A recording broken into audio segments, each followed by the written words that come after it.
A second part, the major part of this supplemental appropriation, deals with the humanitarian refugee crisis we have at our border. It's not often that the United States faces a refugee crisis. Think back in history. The only refugees who come to our shores are usually from nearby countries, Haiti, Cuba. Occasionally, we have refugees coming after the Vietnam War, the Hmong people who were allies in that war. But we're not like most countries in the Middle East, for example, that have a steady stream of refugees. The United States does not engage in refugee crisis alleviation because of our location and geography and our history. Seldom have we been challenged, but today we are challenged. We're challenged because in the first 6 months of the year, 57,000 unaccompanied children presented themselves at the border with Mexico. They were not trying to sneak in.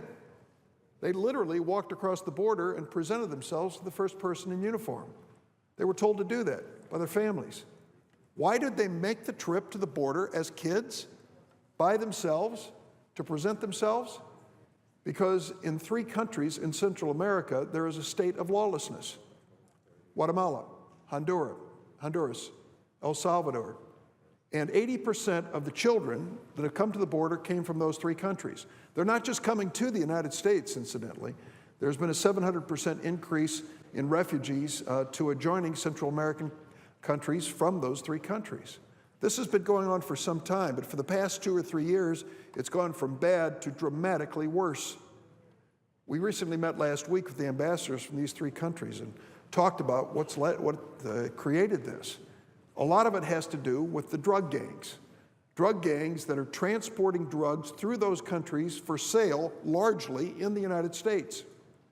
These drug gangs become powerful and rich, well-armed, and notorious for their barbaric tactics.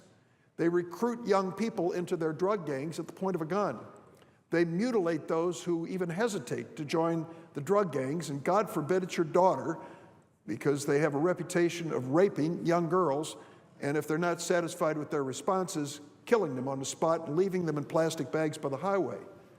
That's why many families are sending their kids away from this deadly violence. 2 weeks ago, I went to a shelter in Chicago, transitional shelter, where 70 children from the border are being held until they can be placed with their families in the United States or with some trusting family that takes up foster care. I saw these kids firsthand, and your image of them may be different than what you actually see. My wife said to me, well, why don't they show pictures of these kids? Well, they try to protect their identity and confidentiality by not showing photos. But if you could see them, you would see children of all ages. There were 5 women who walked in the dining hall at this transitional shelter. They didn't look to me to be 14 years of age, and each one was carrying a baby. They were the victims of rape in Honduras. They were carrying these newborn infants in their arms as they had during the 8-day bus journey to get to the border. I asked some of the staff at this transitional shelter. I've been told, I told them, that many of the families, before they send their young girls on this dangerous and sometimes deadly journey, give the girls birth control pills because they anticipate that they'll be attacked during the course of this journey. And they said it's true. What desperation would you have to reach before you turned your daughter loose under those circumstances? These families are literally trying to escape a burning home and sending their kids to the only safe and secure place they can think of. So what do we need to do? First, we need to